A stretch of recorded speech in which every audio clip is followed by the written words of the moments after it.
যে এই নেমে গেলাম কিন্তু হুম। এই নেমে গেলাম আর এগোবে না, না এগোবে না।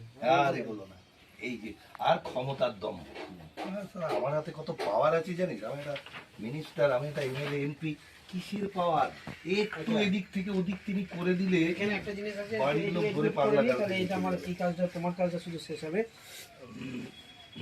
এখানে নামটা একটা লিখেছো? সম্মতিপত্র আছে। হ্যাঁ, ধরো তোমার কাছে এতক্ষণ ধরে কথা বললাম, যে আমরা যদি করলাম, ছবি টবি তুললাম, তো এখানে লেখা আছে এটা এই গবেষণা সম্পূর্ণভাবে নৈতিক নীতিমালা মেনে পরিচালিত হবে। ঠিক আছে, অংশগ্রহণকারীদের প্রতি সম্মান ও মানবিক মূল্যবোধ বজায় রাখা হবে। মানে যার ইন্টারভিউ নেওয়া আছে সেই দিকে সব বজায় রাখা হবে। সমস্ত তথ্য গোপনীয় থাকবে, কোনো ব্যক্তিগত তথ্য প্রকাশ করা হবে না। ধরো তুমি এমন এমন কিছু কথা বলেছো যেটা প্রকাশ করা উচিত না, সেটা তোমার ব্যক্তিগত কথা হবে না, সেগুলো করা হবে না। হুম। আচ্ছা, অংশগ্রহণকারীরা যে কোনো সময় সমীক্ষা থেকে সরে যেতে পারে, যদি মনে হয় যে না আপনাকে আর কথা বলবো না আপনার সঙ্গে, সে করতে পারে। ঠিক আছে, যে না আপনি করবেন না, বা যা দিয়েছি সেটাও আপনি পুরো, ঠিক আছে, এইটাও আমরা বজায় রাখছি। আচ্ছা, কোনো প্রশ্নের উত্তর দিতে অস্বীকার করলে তাকে সম্মান জানানো হবে। তো তুমি একটা প্রশ্ন জিজ্ঞাসা করা হলো, তুমি বলে না আমি প্রশ্ন দিতে বাধ্য, তোমাদের কোনো জোর করে সেই প্রশ্নটাকে উত্তর পাওয়ার চেষ্টা আমাদের চলবে না।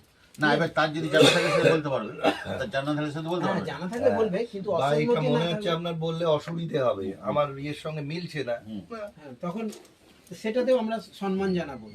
ছবি ভিডিও নিলে আলাদা অনুমতি নেওয়া হবে। মানে এই যে ছবি নেওয়া হলো, হ্যাঁ, ছবি নিয়ে মানে অনুমতি তো নিইনি, তার আগে ছবিটা তুলেছি, কিন্তু ওই অনুমতিটা নেওয়া হলো। অসম্মতি থাকলে তাহলে আর নেওয়া হতো না। আচ্ছা, গবেষণার উদ্দেশ্য পরিষ্কারভাবে জানিয়ে অংশগ্রহণকারী সম্মতি গ্রহণ করা হবে। এই যে উদ্দেশ্যটা তো জানো না কেন এই ইন্টারভিউটা হলো একটা বই আকারে পাবলিশ করা, মানে বাউলদের জীবন দর্শনের উপর। এর আগেও যেরকম করা হয়েছে তেমনি। তো এইটা আর এটা একটা ইন্টারন্যাশনাল জার্নাল স্ট্যান্ডার্ডের মানে বক্তব্য যাবে, যেটা সারা পৃথিবী অ্যাকসেপ্ট করবে লেখাটা। এবং সেই গবেষণাপত্র এমন করা হবে যেটা অন্যান্য গবেষকরাও রেফারেন্স আকারে ব্যবহার করবে। বুঝতে পেরেছো তো, যে তারা সেই উদাহরণ দেবে যে এই জায়গাটা, যেমন এর আগে 2017 সালে একটা ইন্টারন্যাশনাল জার্নালে বাউল নিয়ে আমার নিজের একটা লেখা বেরিয়েছে।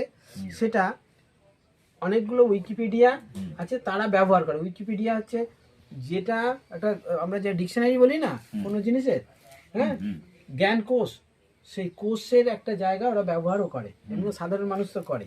তো তেমনি একটা জার্নাল আছে, সেই জার্নালে আমাদের পাবলিশড হয়েছিল 17 সালে, সেইটা